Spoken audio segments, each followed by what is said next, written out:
Bonjour à tous, une vidéo d'essai de ce filtre assez particulier d'une ancienne enceinte Bowers & Wilkins. Le modèle de l'enceinte est CM1 Concept 90. On n'avait même pas les détails du modèle ici, elle s'appelle uniquement CM1 sur le schéma. Il s'agit d'une enceinte de 1987, ça coïncide parfaitement avec la date qui est apposée ici sur le filtre. Le client a réussi à déterminer que ces haut-parleurs n'étaient pas la cause de l'absence de son, mais que cette absence de son était liée au filtre. Il m'a donc envoyé simplement le filtre. Et l'absence de son est liée uniquement à un défaut du relais ici. Donc cette enceinte, bien que totalement passive, était équipée d'une protection électronique, dont l'élément principal est le relais ici.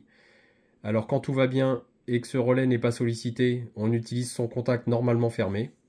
Donc quand on n'a aucune anomalie, le signal d'entrée passe directement à travers le contact du relais et alimente donc les filtres puis les haut-parleurs. Vous le voyez ici pour le boomer et le tweeter.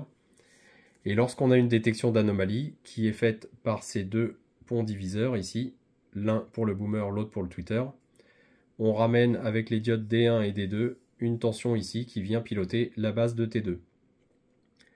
Donc bien entendu, pour que le relais colle, il faut non seulement lui ramener l'une de ces deux pattes pratiquement à la masse, donc ça c'est fait par le transistor T2, mais il faut également lui ramener une tension positive sur l'autre polarité, sur l'autre pôle de cette bobine, pour que le solénoïde entre en action.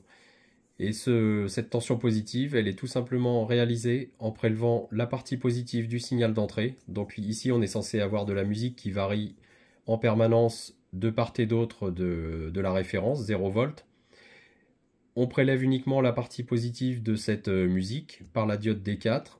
On filtre le tout avec le condensateur C6 et on établit une limitation avec la Zener Z1 ici. Donc vous comprenez assez aisément que quand on écoute de la musique assez fort, on a une tension continue qui vient s'établir finalement ici sur l'une des deux pattes de la bobine du relais.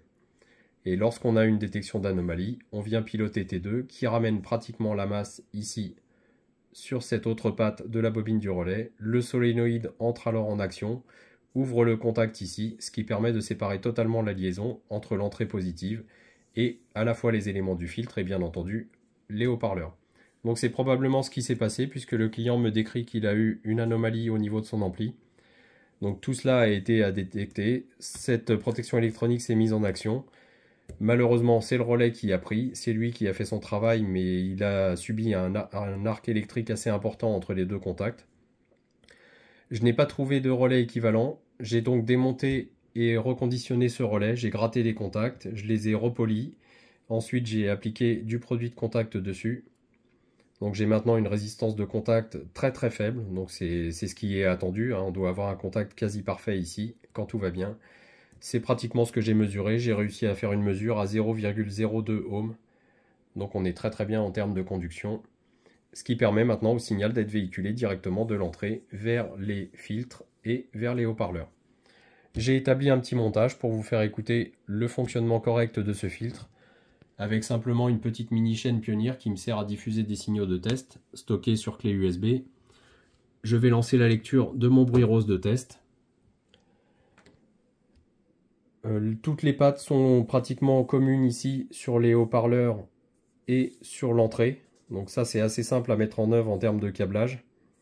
On a simplement à mettre une masse, une entrée positive et ensuite je vais déplacer le fil positif de mon enceinte alternativement du plus du boomer au plus du tweeter. Et je vais m'assurer que j'ai bien du son sur les deux éléments avec sur le boomer uniquement des graves, sur le tweeter uniquement des aigus.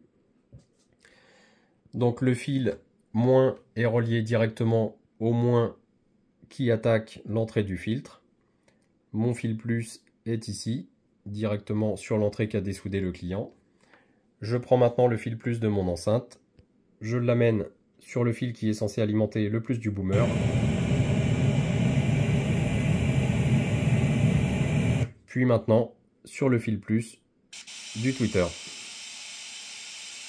Donc j'espère que vous l'entendrez assez bien. J'utilise une enceinte bas de gamme pour faire ce test.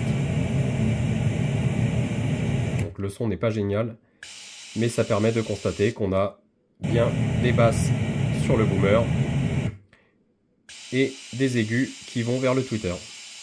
Donc ce filtre est réparé, le défaut uniquement localisé sur ce relais. J'ai contrôlé tout le reste, même le système de protection fonctionne tout à fait bien, tout à fait normalement. Donc je vais maintenant faire des essais un peu plus poussés, c'est-à-dire que je vais remplacer mon enceinte de test par des charges de puissance. Je vais mettre une charge de 8 ohms ici à la place du boomer, une charge de 8 ohms à la place du tweeter. Je vais vérifier les courbes de réponse de ce filtre et je vais vérifier surtout si j'ai un déclenchement correct de ce relais en cas d'anomalie et en cas de dépassement des seuils qui sont déterminés ici. Donc voilà, ce filtre est réparé. Je pense que le client va être content de pouvoir récupérer cela dans des délais assez brefs puisque j'ai reçu ce filtre uniquement ce matin. Donc je vais finaliser mes essais, lui proposer un devis et ça devrait permettre d'avoir une enceinte parfaitement fonctionnelle. Donc je vous souhaite une bonne fin de journée à tous et je vous dis à très bientôt pour de nouvelles vidéos.